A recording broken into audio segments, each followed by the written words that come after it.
দর্শক 24 ঘন্টা presented by হাতিলে। আজ আপনাদের সঙ্গে আছে মাহফুজ মিশা। আপনারা জানেন যমুনা টেলিভিশনের রাত 11টায় সরাসরি সম্প্রচারিত আয়োজন আমরা কথা বলি সমসাময়িক রাজনীতি নিয়ে, এবং রাজনীতিতে আপনারা জানেন যে বাংলাদেশে একটা নতুন প্রেক্ষাপটে রাজনীতির গতিপথ যেরকম পাল্টেছে, আলোচনা সমালোচনার জায়গাগুলো বোধ করে অনেকখানি বদলে গেছে, কিন্তু যে জায়গাটিকে কেন্দ্র করে রাজনীতি আবির্ভূত হচ্ছে সেটি সম্ভবত একটি গণতান্ত্রিক প্রক্রিয়ায় একটি নির্বাচন, এবং সেই নির্বাচন নিয়ে সরকার প্রধান, অন্তর্বর্তীকালীন সরকার প্রধান ডক্টর মোহাম্মদ ইউনূসের যে ভাষণ, সেই ভাষণে সুনির্দিষ্ট রূপরেখা না থাকায় হতাশা জানিয়েছেন বিএনপি নেতৃবৃন্দ অনেকেই, বিশেষ করে বিএনপি মহাসচিব। আবার বিএনপির শরিক অন্য রাজনৈতিক দলগুলো তারা সরাসরি হতাশা না জানালেও তারা আশাবাদ দেখতে চান যে শিগগিরই হয়তো একটি নির্বাচনের রূপরেখা অথবা একটি টাইম ফ্রেম হয়তো সরকার প্রধান বা নির্বাচন কমিশনের পক্ষ থেকে ঘোষণা করা হবে। সেসব নিয়ে আমরা আলোচনা করতে চাই।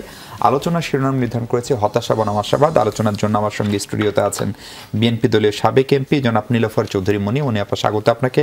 আছেন আমার বাংলাদেশ পার্টি এবি পার্টির সদস্য সচিব মুজিবুর রহমান মঞ্জু ভাই, আপনাকেও স্বাগত। এবং ঢাকা বিশ্ববিদ্যালয়ের উন্নয়ন অধ্যয়ন বিভাগের শিক্ষক প্রফেসর ডক্টর কাজী মারুফুল ইসলাম, স্যার আপনাকেও স্বাগত। আমরা আলোচনা শুরু করতে চাই মনি আপা আপনাকে দিয়ে। প্রধান উপদেষ্টা যে ভাষণটি দিলেন, বোধ করে অনেকেই বলছিলেন সচরাচর এই ধরনের পরিস্থিতিতে দায়িত্ব নেওয়ার পরপরই একটি জাতির উদ্দেশ্যে ভাষণ হয়, সেখানে একটা 90 দিন 100 দিনের একটা রূপরেখা ঘোষণা করা হয়, এবং আমরা যে টাইপের সরকার দেখে অভ্যস্ত তত্ত্বাবধায়ক বা এই ফরম্যাটে, সেটি না থাকার কারণে এটি একটি বিশেষায়িত সরকার।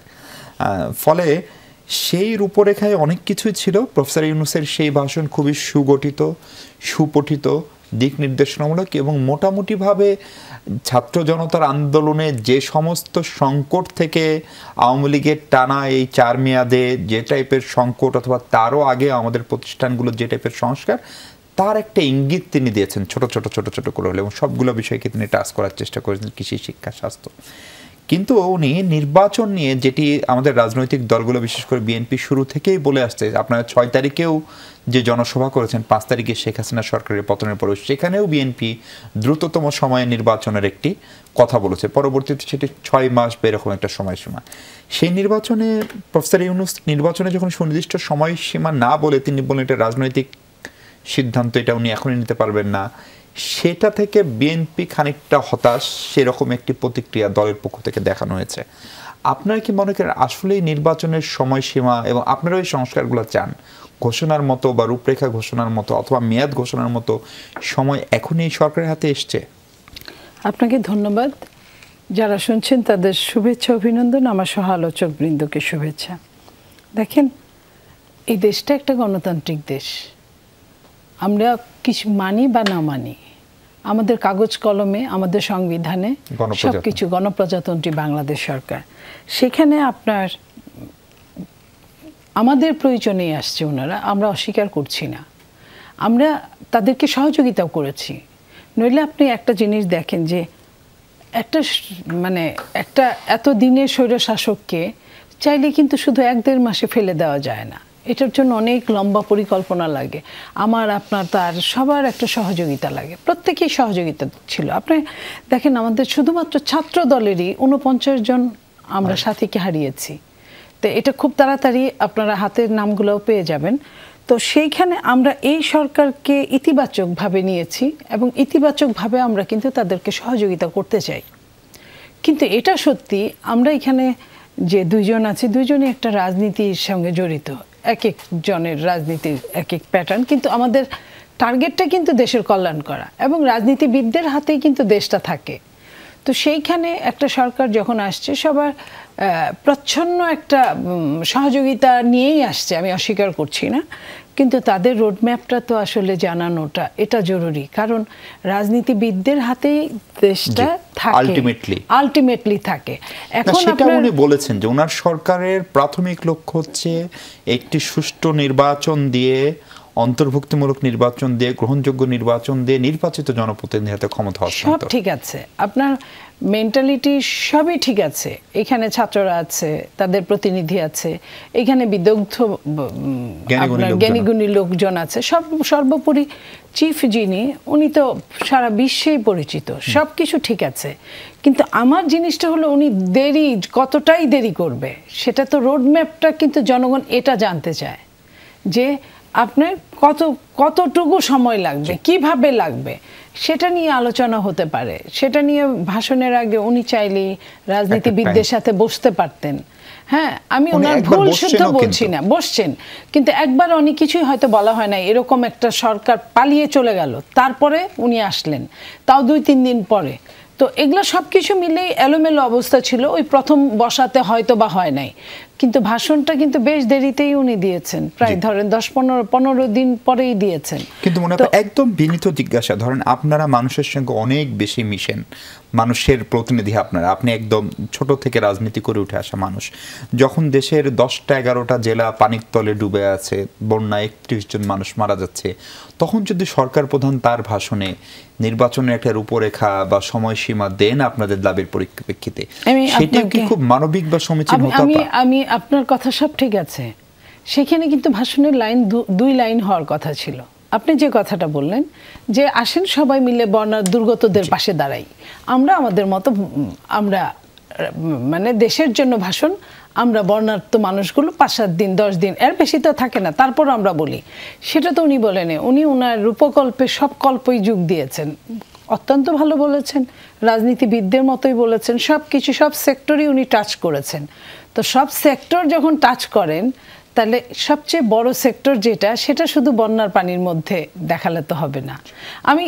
আমি কিন্তু ওইখানে কিন্তু রোহিঙ্গা থেকে শুরু করে আপনার ওখানে আইনের শাসন থেকে শুরু করে ওখানে সব কিছু, কূটনীতি সম্পর্ক থেকে শুরু করে, জনগণ চাইলে আমি থাকবো, ছাত্ররা চাইলে আমি থাকবো, এই কথাগুলা থেকে শুরু করে সব কথাই ছিল।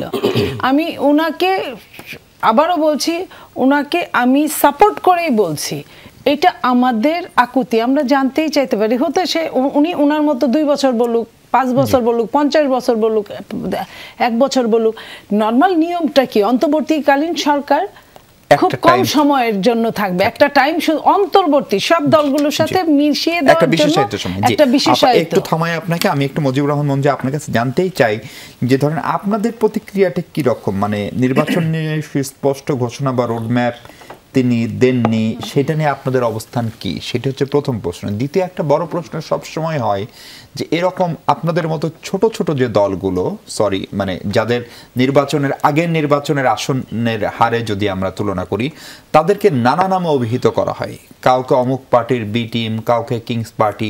আপনার দলেরও কি এরকম সুনির্দিষ্ট কোনো অবস্থান আছে, যেহেতু একটি অরাজনৈতিক সরকার এখন ক্ষমতায়?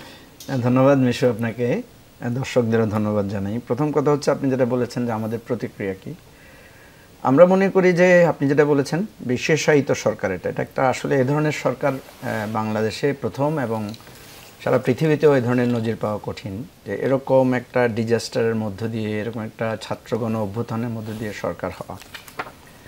তবে এখানে কিছু ইউনিক দিক আছে, যেমন ধরেন অন্তর্বর্তীকালীন সরকারের প্রধান কে হবে, এটা নিয়ে কিন্তু খুব বেশি বিতর্ক হয়নি। ছাত্ররা যখনই প্রফেসর ডক্টর ইউনূসের নাম প্রস্তাব করেছে, তখন সকলেই একসাথে এক বাক্যে এটা মেনে নিয়েছে, অথবা মেনে নিতে বাধ্য হয়েছে। আমরা সেরকম কোনো বাধ্যতার বিষয় বলছি না, আমরা দেখেছি যে সবাই স্বতঃস্ফূর্তভাবে সেটা মেনে নিয়েছে বা সমর্থন করেছে, বা দ্বিতীয় কোনো নামের কথা কেউ কোনো প্রস্তাবনা দেননি। কিন্তু এখানে যেটা সমস্যা হয়েছে, এই সরকারকে তো আমি এখনো স্টাবলিশড একটা পজিশনে আসতে দেখতে পাচ্ছি না। কারণ দেখেন এখানে স্ট্যাবল দেখতে পাচ্ছি না। আমি জাস্ট এটা বোঝাতে চাচ্ছি যে একটা স্থিতিশীলতায় যেখানে আসা দরকার। ধরুন সরকারের অর্গানগুলো তো কাজ করতে হবে, সরকারের অর্গান কি, অ্যাডমিনিস্ট্রেটিভ তার যে নেটওয়ার্ক আছে এটা ওয়ার্ক করা, তার পুলিশিং একটা ব্যাপার আছে সেটা কাজ করা। আপনি দেখেছেন যে ট্রাফিকই ছিল না, ট্রাফিক পুলিশই ছিল না, প্রায় প্রধান উপদেষ্টাকেও ট্রাফিকে বসে থাকতে হয়েছে, কারণ রাস্তাটা ক্লিয়ার করার পুলিশ। তারপরে হঠাৎ করে দেখা যাচ্ছে ডাকাতের উপদ্রব দেখা দিয়েছে। তো এমন একটা জটিল পরিস্থিতির মধ্যে এসে আবার বন্যা আমাদের সামনে পড়েছে।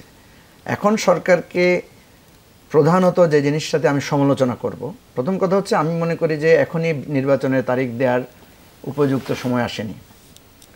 এটা আমাদের দলের পক্ষ থেকে আমি বলেছিও। আমি মনে করি যে এই সরকারকে একটা তার স্টেবল পজিশনে আসার জন্য তাকে একটা সময় আমাদেরকে কনসিডার করতে হবে।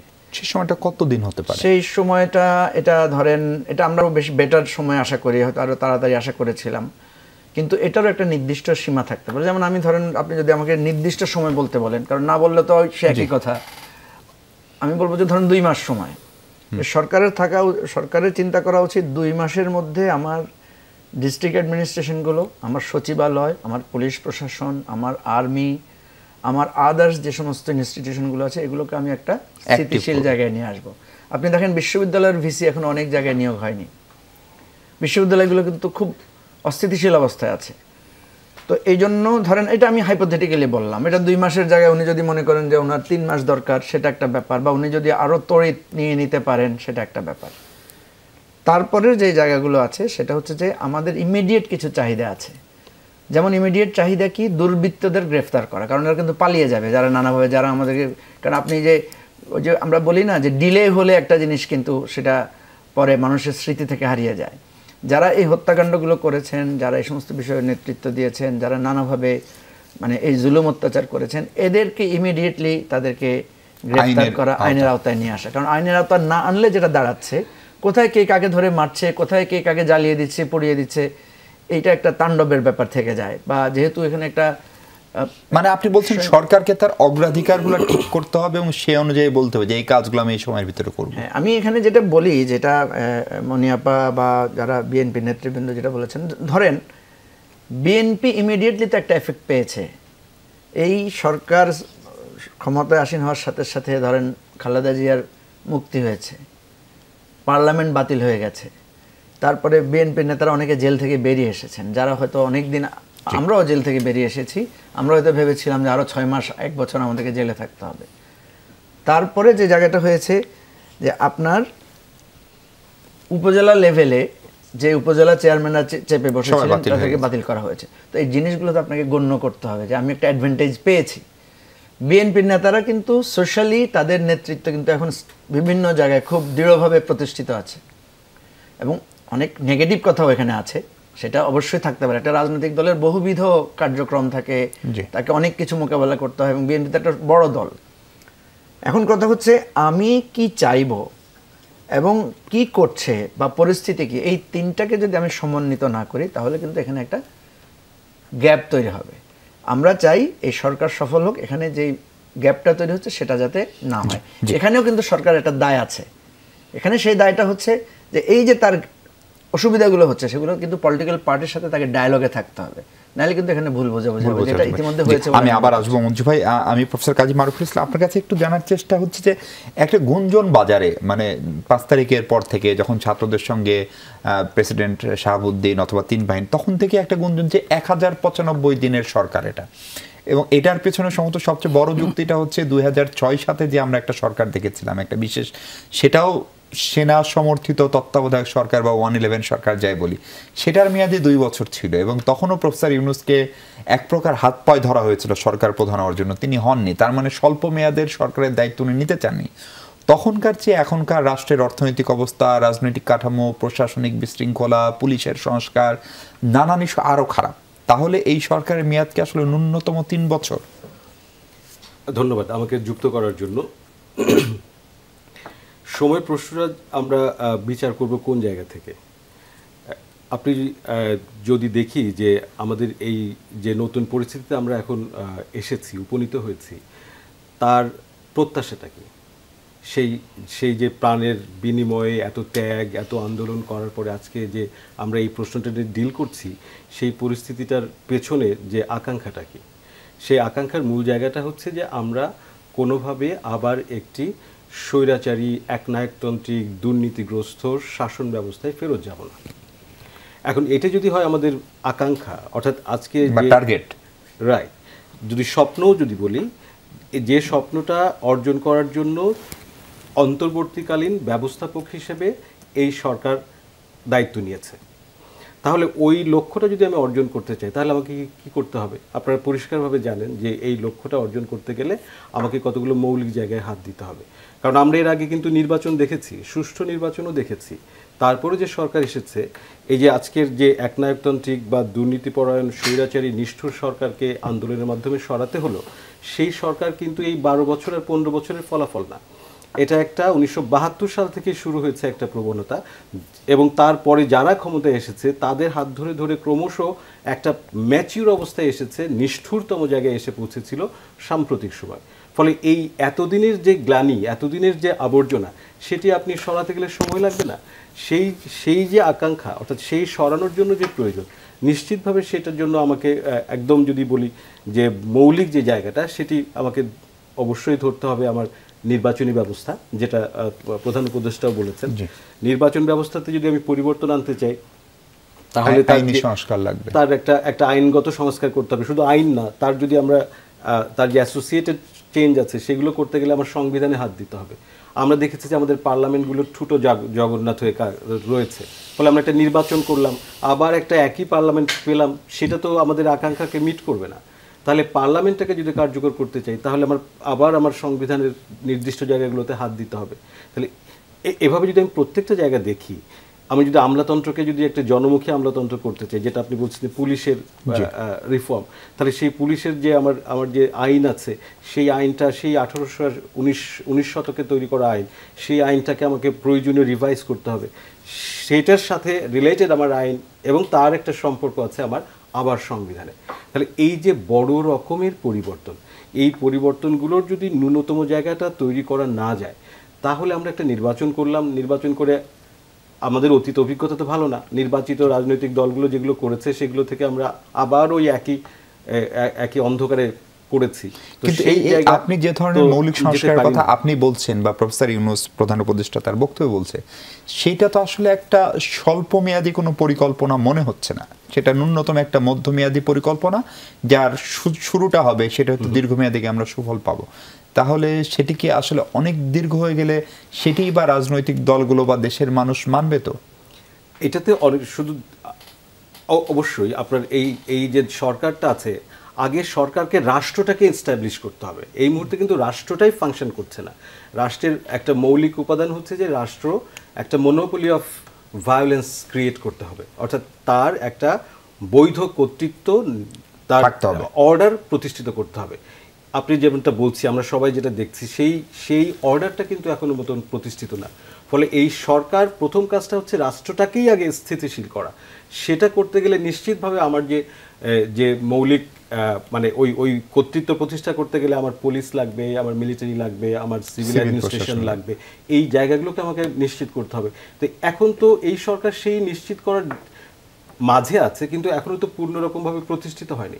ফলে যে মৌলিক সংস্কারটা করা দরকার, সেটা সবগুলোই যে এই তত্ত্বাবধায়ক এই অন্তর্বর্তীকালীন সরকার করবেন নট নেসেসারিলি, কিন্তু সে একটা পথরেখা দেবে, এবং মৌলিক ধাপটা তাকেই করে যেতে হবে। কারণ তা না হলে আপনি কোনো গ্যারান্টি পাচ্ছেন না যে আবার আমরা পতিত হব, আবার আমাদের প্রাণ যাবে।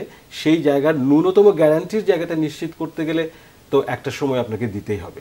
সেই সময়টা আমার মনে হয় যে আমাদের রাজনৈতিক দলগুলো দায়িত্বশীল যারা এখন আছেন, এটা শুধু রাজনৈতিক দলের ব্যাপার না, আমিও একজন পার্টি, অর্থাৎ আমি একজন নাগরিক হিসেবে আমারও একটা জায়গা আছে, স্টেক আছে, খুবই শক্তিশালী একটা স্টেক আছে। আমার এখানে ব্যবসায়ীরা আছে, আমার এখানে নাগরিক সমাজ আছে, আমার এখানে আমলাতন্ত্র আছে, পেশাজীবীরা আছে, অবশ্যই রাজনৈতিক দল আছে, তারা প্রধানতম একটা স্টেক হোল্ডার।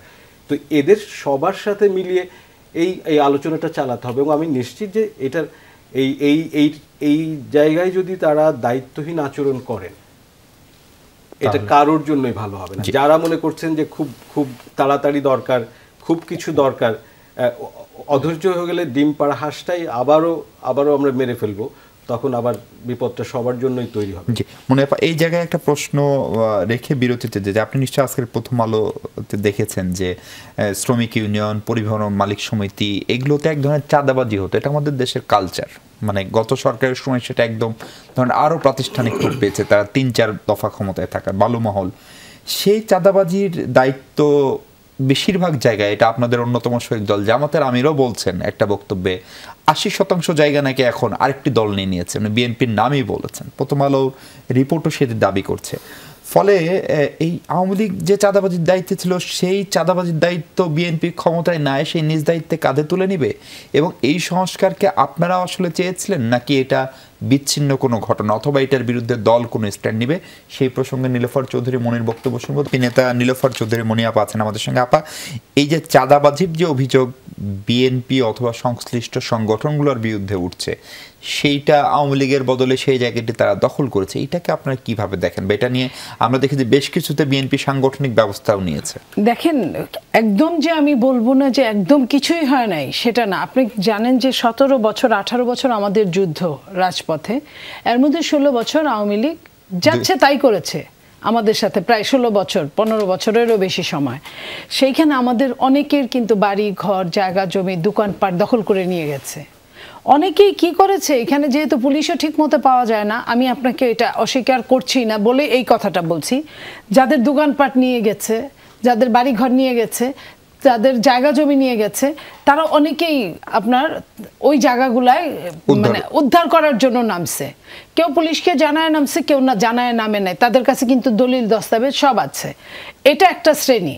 তার মানে আমি বলবো না যে সবই একই লেভেলে। আপনি দেখেছেন বিএনপি কিন্তু যথেষ্ট, আমাদের চেয়ারম্যান আপনার বহিষ্কার করা থেকে শুরু করে পদ স্থগিত রাখা থেকে শুরু করে সব কিছুই করছে, এবং সিরিয়াস অ্যালার্মিং দিয়েছেন যে এই কাজগুলো কোনোভাবেই করা ঠিক হবে না, আমি কোনোভাবেই মেনে নিব না।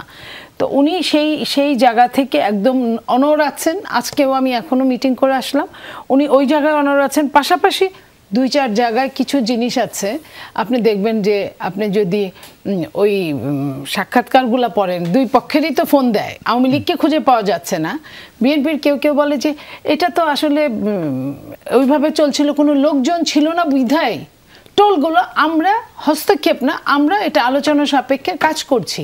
কেউই নাই ওখানে, কেউ নাই। কেউ না থাকলে ধরেন যারা ফেলে চলে গেছে তারা তো পালিয়ে চলেই গেছে।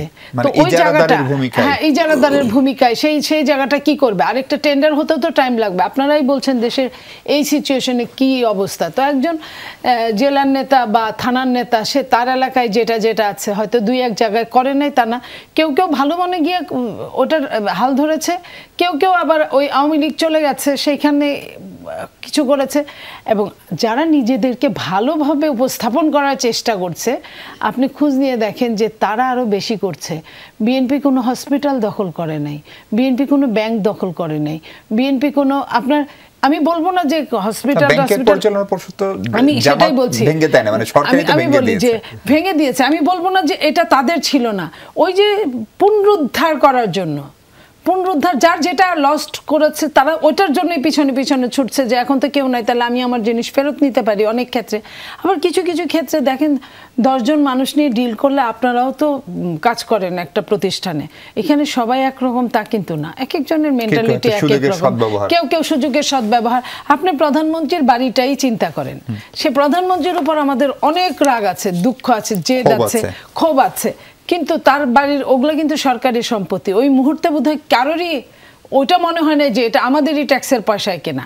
তো সেই হিসাবে কিছু হচ্ছে। তবে আমি এটা বলবো যে বিএনপি আরও কঠোর পদক্ষেপ যেটা নেওয়া আছে ওটাই থাকবে, এবং বিএনপি বিভিন্নভাবে দলীয় নেতাদেরকে ওই জায়গাগুলা আপনার পাঠাচ্ছে, তাদের মানে না বলে যে খোঁজ নিয়ে যে আসলে কে দোষী না, যে দোষী ফ্যাক্ট, অরিজিনাল ফ্যাক্ট যেটা, সে যারা দোষী হচ্ছে তাদের অ্যাকশনে যাচ্ছে, তাদের বিরুদ্ধে। জি জি, মঞ্জু ভাই, আপনি একটা বক্তব্যে বলেছেন রাষ্ট্র মেরামত ও সংস্কার নিয়ে ছাত্র জনতার দেখা স্বপ্ন যদি বাস্তবায়ন না করা যায় তাহলে জাতি আমাদেরকে কখনো ক্ষমা করবে না। প্রশ্ন হচ্ছে এই মেরামত এবং সংস্কার, এই কাজটা কোন সরকার করবে? অন্তর্বর্তীকালীন সরকার করবে, নাকি তারা একটা নির্বাচনের সংস্কার করে যাবে, তারপরে যারা ক্ষমতায় আসবে তারা করবে? দেখেন, মেরামত এবং সংস্কার এই যে শব্দগুলো আমরা বলছি, এটা কিন্তু অনেক দিন থেকে আলোচনাগুলো হচ্ছে। প্রথম কথা হচ্ছে যে কালকে আমি একটা রিপোর্টে দেখলাম, কালকে না আজকে দেখেছি ঠিক মনে পড়ছে না, যে এয়ারপোর্টে যাত্রীরা নেমে তারা খুব হ্যাপি, তারা ফ্রি ওয়াইফাই ব্যবহার করতে পারছে, তারপর তাদের লাগেজ টাইমলি এসেছে। এটা কি সংস্কার? না সে আসলে এই অধিকার থেকে বঞ্চিত ছিল, দীর্ঘদিন ডিপ্রাইভড ছিল, এটা স্বাভাবিক ছিল, এটা তার স্বাভাবিক প্রাপ্তি, এটা তার পাওয়ার ছিল। ফলে সে যখন যেটা তার পাওয়ার ছিল সেটা যখন সে পায়নি এতদিন, তখন পেয়ে সে মনে করছে একটা সংস্কার হয়ে গেছে।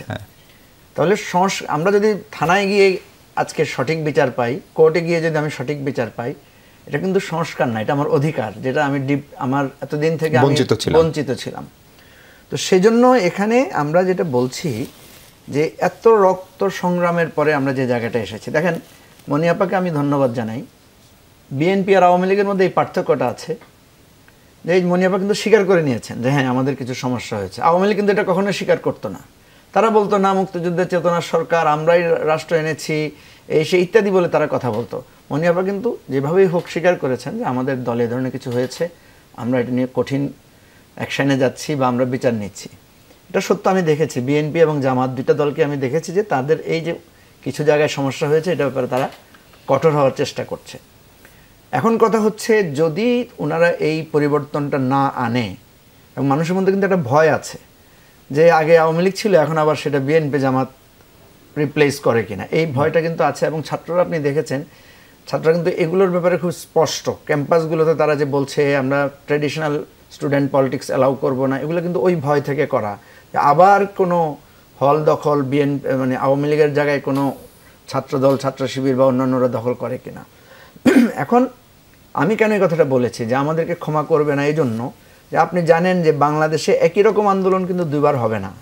ছাত্ররা কিন্তু আরেকবার রক্ত দেওয়ার জন্য এভাবে রাজপথে আসবে না যদি না তাদের, দেখেন এই স্বপ্নটা যদি ভঙ্গ হয়, তারা যে স্বপ্নটা দেখেছে, আপনি দেখেন এই যে তারা যে ট্রাফিক লাইনটা করলো, ট্রাফিকিং যে সিস্টেমটা তারা লেনগুলো আলাদা আলাদা করলো, এটাই তো হওয়ার কথা ছিল। এটা তো নতুন কিছু তারা করে নিয়েছে। এটা আমাদের দেশের যে 2018 সালের যে সড়ক নিরাপত্তা আইনে এই কথাগুলো কিন্তু স্পষ্ট করে বলা আছে, কিন্তু এই আইনটা বাস্তবায়ন হয়ই নাই। জি, কিন্তু মঞ্জু ভাই, এই যে আপনি এখনো যেভাবে বিএনপি জামাতকে একসঙ্গে বলেন, আমার জানা মতে বিএনপির সঙ্গে জামাতের এখন কোনো জোটগত ঐক্য নাই, মানে সুনির্দিষ্টভাবে তাদের কর্মসূচির ক্ষেত্রে ঐক্য ছিল আওয়ামী বিরোধী আন্দোলনে। এবং এখন দেখছি যে আমরা আপা যেরকম খানিকটা জামাতের সমালোচনা করলেন, জামাতের আমির প্রকাশ্যেই বিএনপির খানিকটা সমালোচনা করছেন এবং জামাত সরকারকে আরো সময় দিতে চাই। ফলে আপনার কাছে কি মনে হয় যে বিএনপি জামাত এখন একই পলিটিক্স করছে, নাকি তাদের ভিতরে আলাদা আলাদা স্বতন্ত্র দল হিসেবে তারা রাজনীতিটা শুরু করেছে, নাকি এটা কৌশলও হতে পারে? বিগত আন্দোলন সংগ্রামে তো আমরা দেখেছি যে বিএনপি জামাত একসাথে ছিল না, কিন্তু তাদের একটা একীভূত হওয়ার জন্য, অর্থাৎ জোটবদ্ধ আন্দোলন হওয়ার জন্য তাদের মধ্যে একটা প্রয়াস ছিল।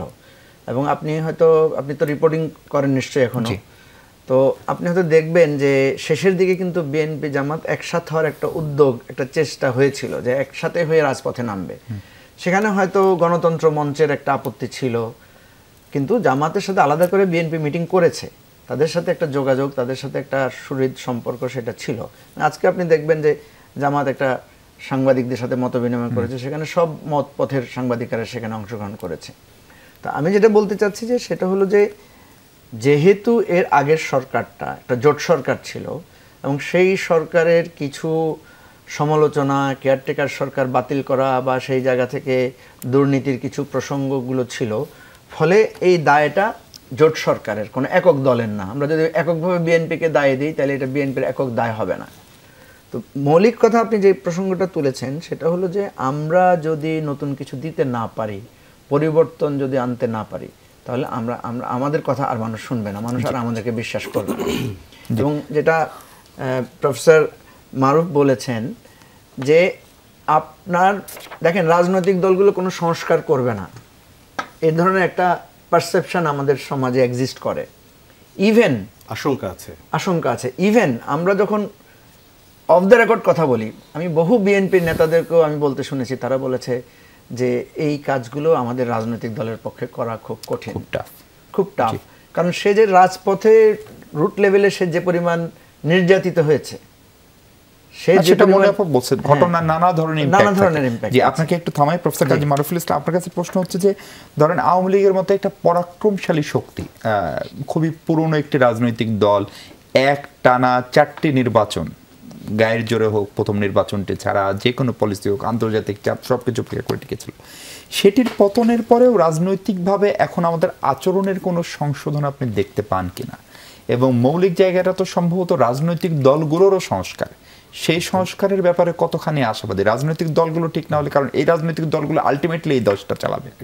একদম আমি একটু আমার এর আগের আলোচনাতে একটু আনার চেষ্টা করেছিলাম যে রাজনৈতিক দলগুলো আমার সংস্কারের একটা অন্যতম জায়গা।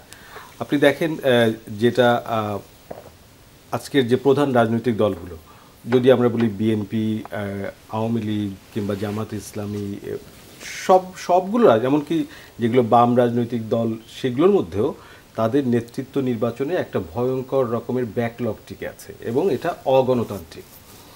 দ্বিতীয় প্রশ্নটা হচ্ছে যে এরা কিভাবে পরিচালিত হয়, কিভাবে টাকা সংগ্রহ করে, কিভাবে এটা খরচ করে, সেটার ব্যাপারে কোনো রকমের স্বচ্ছতা নেই। এখন যাকে আমি দায়িত্ব দিচ্ছি একটা কোম্পানি চালানোর জন্য, সেই বোর্ড অফ ডাইরেক্টরসই তাদের মধ্যেই সংকট রয়ে গেছে। তারাই কিভাবে তাদের চেয়ারম্যান নির্বাচন করবে, কিভাবে তাদের সম্পাদক নির্বাচন করবে তার ঠিক নেই। তাহলে তাদের কাছে আমি কিভাবে পুরো কোম্পানির দায়িত্বটা দিতে পারি, যেটা আমাদের কোম্পানি অ্যাক্টে নিষিদ্ধ করা আছে, সেখানে একদম স্পেসিফিক কতগুলো ধারা বর্ণনা করা আছে। ঠিক একই রকমভাবে যেখানে 10 কোটি টাকার 2 কোটি টাকার একটা কোম্পানি পরিচালনা করার জন্য আমরা এরকম আইন মেনে চলার কথা বলছি, সেক্ষেত্রে সারা দেশটাকে যারা চালাবে সেই রাজনৈতিক দলের পরিচালনার পদ্ধতি ঠিক না করে কিভাবে তারা এটা এই দায়িত্বটা তাদেরকে আমরা দিতে পারি। ফলে রাজনৈতিক দলগুলোর মধ্যে সংস্কার করতে হবে। সেই সংস্কারটা কে করবে স্যার? এটা করার জন্য আমাদের কিন্তু আইন আছে, আমাদের যে রিপ্রেজেন্টেশন অফ পাবলিক অর্ডার যে আইনটা আছে, সেই আইনের মধ্যেও যে ন্যূনতম অংশগুলো লেখা আছে, এখনো যেটা করা আছে, আপনি যদি সেটিও মানেন যে তাকে বার্ষিক আর্থিক বিবরণী দিতে হবে, তার কমিটির মধ্যে প্রত্যেকটা কমিটির মধ্যে 30% নারীদের থাকতে হবে, মনোনয়নের মধ্যে 30% নারীদেরকে দিতে হবে, এইগুলোও যদি আমরা ন্যূনতমভাবে মানি, যে তার প্রতি বছর নিয়মিত তার কংগ্রেস হতে হবে, তার নির্বাচন প্রক্রিয়া গণতান্ত্রিক হতে হবে, মনোনয়ন প্রক্রিয়াতে মাঠ পর্যায়ের মতামত নিতে হবে, এগুলো কিন্তু এখনই আছে। এই আইনটাকে কতগুলো দুর্বলতার জায়গা এখনো আছে, সেটিকে যদি আমরা কারেকশন করার ব্যাপারটা হচ্ছে যে এটি নির্ভর করছে যে পক্ষগুলো আছে, অর্থাৎ আজকে মনিয়াপাদের দল কিংবা মঞ্জু ভাইদের দল কিংবা বাংলাদেশ আওয়ামী লীগের মতন দল, যা তাদেরকে কিন্তু আপনি বাদ দিতে পারবেন না। তাদের এখনো পর্যন্ত আমরা জানি না কত ভোট আছে, কিন্তু আমাদের পেছনের নির্বাচনগুলো যেগুলো গ্রহণযোগ্য নির্বাচন আমরা দেখেছি, সেখানে কিন্তু 30% উপরে তাদের ভোট আছে, যেটা ওভার ইয়ার্স সেই সংখ্যাটা কিন্তু খুব একটা কমেনি। তার মানে এই যে একটা ভোটার দল নেই, শেখ হাসিনা নেই, কিন্তু ভোটাররা তো মরে যায়নি, ভোটাররা তো নিশ্চিহ্ন হয়ে যায়নি। ফলে তাদের যে ভয়েস, সেই ভয়েসটাকেও তো আপনার একটা স্পেসের জায়গা তারা তৈরি করে নেবেই, কিন্তু যে কোনো ফর্মে তারা তৈরি করে নেবে। তাহলে এই ভয়েসগুলোকে যদি আমরা অ্যাকোমোডেট করতে চাই, সেটাই তো গণতন্ত্রের কথা। মানে শুধু তারা তৈরি করে নিবে নাকি আজকে আইন উপদেষ্টা ডক্টর আসিফ নজরুল কিংবা গতকালকে সরকার অ্যাটর্নি জেনারেল আওয়ামী লীগের রাজনীতি নিষিদ্ধ হচ্ছে একটা রিট করার হয়েছে, মানে সেখানে আওয়ামী লীগকে পার্টি মানে কি বলে পক্ষভুক্তই করা হয়নি, সেটি নিয়ে আজকে আইন উপদেষ্টা স্পষ্ট করেছেন যে কোনো রাজনৈতিক দলকে নিষিদ্ধ করার কোনো অভিপ্রায় এই সরকারের নাই। কারণ এটা একটা নির্বুদ্ধিতা। আসলে কখনো রাজনৈতিক দলকে নিষিদ্ধ করলে একটা সংগঠনের সাইনবোর্ডটাই থাকে না, কিন্তু মানুষগুলো বা যে মতাদর্শ সেগুলো তো নিশ্চিহ্ন হয়ে যায় না। তারা আজ জামাতে ইসলামী কি বাংলাদেশ থেকে নিশ্চিহ্ন হয়ে গেছে? গত 12 বছর ধরে তো তারা প্রকাশ্যে ওই অর্থে কাজই করতে পারছিল না। বিএনপিও তো কাজই প্রায় করতে পারছিল, তাতে কি হয়েছে, মানে এমন কি ক্ষতি বৃদ্ধিটা হয়েছে? ফলে বরং জনপ্রিয়তা বেড়েছে। আজকে যদি আওয়ামী লীগকে নিষিদ্ধ করা হয়, তাহলে এটা হবে আওয়ামী লীগকে পুনরুজ্জীবিত করার প্রথম পদক্ষেপ, যেটা তাদেরকে ইমিডিয়েটলি পপুলারিটিটা নিয়ে আসবে। ফলে আমার কাছে মনে হয় যে একটা জিনিস আমাদের সবাইকে খেয়াল করা দরকার, যে দেখেন সমাজের উপরে রাষ্ট্র তার ভয়ঙ্কর অত্যাচারী একটা চরিত্র নিয়ে, কাঠামো নিয়ে দাঁড়িয়েছিল এবং সেটা স্বৈরাচারী হয়েছে। সেই জায়গায় যদি আমরা চ্যালেঞ্জ করতে চাই, তাহলে আমাদের সমাজের মধ্যে যে পক্ষগুলো রয়েছে, যেমন আমার মিডিয়া, যেমন আমি কিন্তু আমার সরকার এখনো পর্যন্ত কিন্তু আমার যেটা ডিজিটাল সিকিউরিটি অ্যাক্ট, যেটা সাইবার সিকিউরিটি অ্যাক্ট, সেটা কিন্তু বাতিল করেনি। আগে তো বাতিল করা যায়, তারপরে না হয় এটা নতুন জিনিস আমি আনবো, সেটা কিন্তু করেনি। ফলে এই অন্তর্বর্তীকালীন সরকারের যে পদক্ষেপগুলো আছে, সেখানে কিন্তু অনেকগুলো প্রশ্ন তৈরি করার জায়গা ইতিমধ্যে তৈরি হয়ে গেছে। এটা তো আমি প্রথম দিনেই দেখতে চেয়েছিলাম, এত আন্দোলনের এটা তো প্রধানতম একটা সংকটের জায়গা ছিল, কিন্তু এখনো কোনো একটা কারণে ঝুলে আছে। দুর্নীতি দমন, আমরা সবাই বলেছে যে দুর্নীতি দমন করতে হবে, দুর্নীতি দমন কোথায়? এটা অমুকরে অ্যারেস্ট করা, তমুকরে অ্যারেস্ট করা, এগুলো তো রাজনৈতিক। আজকে একটি শ্বেতপত্র প্রকাশের জন্য একটি কমিটি করা হয়েছে ডক্টর দেবপ্রিয় ভট্টাচার্যের নেতৃত্বে, একটা অরাষ্ট্রীয় উদ্যোগ। রাষ্ট্রের উদ্যোগটা কোথায়? রাষ্ট্রের যে প্রতিষ্ঠানগুলো আছে, আমার দুর্নীতি দমন কমিশন, সে কি করছে? দুর্নীতি কি শুধু ওই মন্ত্রীরা করেছে? দুর্নীতি আমার আমলাতন্ত্র করেনি, আমার পুলিশ করেনি, আমার স্থানীয় সরকার, সেখানে কি উদ্যোগটা আমি গ্রহণ করেছি? সরকার তো এখনো কিছু দেখাতে পারে। সুতরাং সেই জন্য সময় দিতে হবে। আপা একটা প্রশ্ন, আমরা বিরতিতে যাব। আজকে বিএনপি মহাসচিব বলেছেন যে 1/11 কথা এখনো তারা ভুলেননি, আবার যখন ওই চেহারাগুলো সামনে আসে তখন যথেষ্ট সন্দেহের উদ্রেক হয়। এই সরকারের সঙ্গে 1/11 সরকারের কোনো মিল আপনারা দেখতে পাচ্ছেন কিনা? 1/11 সরকারের প্রসঙ্গ ওই মুখগুলো দেখলে চোখের সামনে আসে, এই কথাগুলো বিএনপি মহাসচিব নিশ্চয়ই কোনো তাৎপর্য আছে বলেই বলছেন। দেখেন, 1/11-এ যে মানুষগুলো বেনিফিশিয়ারি ছিল কিংবা টর্চারের জায়গায় টর্চার করেছিল, আপনি যদি খেয়াল করেন তাদেরকে আপনি দেখতে পারবেন এখনো। এত বছর মাঝখানে চলে গেছে, তারপরেও কিন্তু তারা বেশ জায়গা মতোই আছে। এবং 1/11-এর সরকারের যেভাবে কথা বলার স্টাইলটা ছিল, এখন কিভাবে জানি ওইভাবেই চলে আসে। তো সেই দিন 1/11টা হয়েছিল বিএনপিকে -2 ফর্মুলা ছিল, কিন্তু যেহেতু বিএনপি ক্ষমতায় ছিল, বিএনপিকে আগে সাইজ করো। তো সেই তারা কিছু আওয়ামী প্রো আওয়ামী ঢুকিয়েছিল, এনটি বিএনপি ঢুকিয়েছিল। তারা কিন্তু এখনো প্রো আওয়ামীর মতোই কথা বলে আমরা দেখলাম কিছুদিন আগে যে সাখাওয়াত সাহেব, উনি কিন্তু তখনকার বেনিফিশিয়ারি ছিল। এবং আমার ধারণা ছিল আরেকটু উচ্চে এই কমিটি নিয়ে, এই উপদেষ্টা পরিষদ নিয়ে, এই ধরনের লোকগুলো তাদেরও কিন্তু ব্যাকগ্রাউন্ড খুব একটা সুবিধার না। আমি ভেবেছিলাম যে সবারই বোধহয় ব্যাকগ্রাউন্ড খুব সলিড ব্যাকগ্রাউন্ড থাকবে, তারা আসবে। যেহেতু আমরা খারাপ, আওয়ামী লীগ তো খারাপই, জঘন্য পর্যায়ে চলে গেছে। তা আমার কিন্তু ধারণা ছিল যে আওয়ামী লীগের সুবিধাভোগী কোনো কারণে আমি এটা অবশ্যই, আপনি দেখেন 1/11 সরকারের সময় উনি নির্বাচন কমিশনার ছিলেন। ওনাদের ওই সময়টা আমি খুব দুঃখের সাথে বলছি, আমি কিছু জিনিস জানি। যেমন 1/11 সময় একদিন মাহবুবুর রহমান, আমার দেশের, উনি একদিন মাহমুদুর রহমান, উনি একদিন ম্যাডামকে বলছিলেন যে ওই ইলেকশনের আগের দিন, বলছিলেন না, ইলেকশনের আগের দিন বিএনপির গুলশান অফিসের খালেদা জিয়ার কার্যালয়ের সামনে 2টা ভোটের বাক্স পাওয়া গিয়েছিল, যেটার ভেতরে পুরো ব্যালটে সিল দেওয়া ছিল। হ্যাঁ, একটা মার্কার সিল দেওয়া ছিল যারা পরবর্তীতে ক্ষমতায় আসছে। শুধু তাই না, তখন একটা নিয়মটা ছিল এরকম যে 1টা থেকে 2টার মধ্যে ইলেকশনের দিন সবাইকে বাইরে বের হতে হবে, 1 ঘন্টা পরে আবার তারা ঢুকবে। এই জায়গাটার কিন্তু রহস্য কখনো না কখনো উন্মোচন হবে। উনি কিন্তু নির্বাচন কমিশনার ছিলেন, আমি এইখানেই বলছি। তো এবং তারপরে আপনার বিএনপি কি হলো, মাত্র 29টা সিট পাওয়ার মতো বিএনপি কিন্তু খারাপ কাজ করে নাই সেই দিন, 29টা সিট পেল। আপনি নির্বাচনের ফল নিয়ে বিএনপি যে প্রশ্ন তুলেছে সেটির কথা বলছেন। মঞ্জু ভাই, একটু যদি খুব 1 মিনিটের ভিতরে বলেন, এই সরকারের এখন তাহলে কি করা উচিত? সুনির্দিষ্ট অগ্রাধিকার সেট করে সেটা যাদের সামনে উপস্থাপন করার সময়সীমা সহ সেই সময় এসছে। আমার মনে হয় প্রথম প্রায়োরিটি হচ্ছে যে তার আগে সরকার হিসেবে তার কর্তৃত্বটা তৈরি করা উচিত। আপনি দেখেছেন যে সারাদিন সচিবালয়ের সামনে আনসাররা বিক্ষোভ করেছে। এখানে এই ঘটনার পরে স্বরাষ্ট্র উপদেষ্টার তো একটা দায়িত্ব আছে। ওনার দায়িত্বটা কি হয়েছে, উনি কি করেছেন, এখানে ওনার কেন ফেল করলো, কেন ছাত্রদেরকে আসতে হলো? ওবায়দুল কাদের যখন ছাত্রদেরকে বলে যে ছাত্রলীগই যথেষ্ট, আমরাও যদি এখন বলি আমাদের ছাত্ররাই যথেষ্ট, ছাত্ররা যথেষ্ট, এটা প্রথম ঠিক আছে, কিন্তু একটা সময় গিয়ে তো আপনাকে এই জায়গাটা পুলিশকে স্থাপন করতে হবে, পুলিশকে দায়িত্বটা নিতে হবে। তাহলে প্রথম কথা হচ্ছে এই সরকারের পুলিশ, ডিসি, এসপি এবং তার যে অর্গানোগ্রাম আছে এটাকে এস্টাবলিশ করতে হবে, এটা প্রথম কথা। দ্বিতীয় হচ্ছে যেটা প্রফেসর ইউনূস বলেছেন যে ওনারা একটা রূপকল্প দেবেন। এখানে দেখেন যে বিতর্কটা হচ্ছে যে কত সময় দরকার, কি কি কাজ। আমাদের তো এখন হচ্ছে যে প্রায়োরিটি কি, কতদিনের মধ্যে করব। সে ফর এক্সাম্পল ধরেন বিএনপি, ধরেন আমাদেরকে উনি জিজ্ঞেস করতে পারেন আপনারা আমার কাছে কি কি চান, আমরা এটা চাই, এটা চাই, সেটা চাই, কতদিনের মধ্যে চান, একটা টাইম ফ্রেম। হয়তো উনি বলবেন যে না, আমি এই টাইম ফ্রেমে পারবো না, আমাকে একটু বাড়ান। আমরা হয়তো বলবো যে এই 20টা প্রায়োরিটির মধ্যে এটাকে 18টা করবেন। আমি এখানে কোনো জটিলতা দেখি না। এখানে আমরা যদি সবাই মিলে কাজ না করি তাহলে কিন্তু খুব বিপদ আছে। প্রফেসর কাজী মারুফ, আপনার পরামর্শ কি সরকারের জন্য এই তাৎক্ষণিক বা স্বল্প মেয়াদে? এক্ষুনি কাজটা তো আমার বন্যা ব্যবস্থাপনা, এটা হচ্ছে পরিষ্কার। আমার এই মানুষগুলোকে রিকভারিতে নিয়ে আসতে হবে। আপনি কিন্তু একটা জিনিস খেয়াল করবেন যে আমাদের এসওডি ছিল, স্ট্যান্ডিং অর্ডার অফ ডিজাস্টার, সেই এসওডি কিন্তু কাজ করছে না। অর্থাৎ সেখানে আমার রেসপন্স এবং রিকভারি রিহ্যাবিলিটেশনের পুরো প্রসেসটা কিন্তু বলা আছে। ফলে এই যে এত লক্ষ মানুষ আক্রান্ত হলো, এদেরকে আমার এসওডি অনুযায়ী ব্যবস্থাপনা গ্রহণ করা। দ্বিতীয়ত আমি বলবো যে এই যে শিক্ষার্থী যারা আছে তাদেরকে আমার ক্যাম্পাসে ফেরত নিতে হবে, তাদেরকে আমার ক্লাসরুমে ফেরত নিতে হবে। ফলে সমস্ত শিক্ষা প্রতিষ্ঠানগুলোকে ইমিডিয়েটলি সচল করার বন্দোবস্ত করতে হবে। এটা কিন্তু রাস্তায় তাদের দায়িত্ব, কাজ শেষ, ত্রাণের কাজ কিন্তু আর আগামী সপ্তাহের মধ্যে শেষ হয়ে যাবে। আমার এখন তাদেরকে ক্লাসরুমে ফেরত আনতে হবে।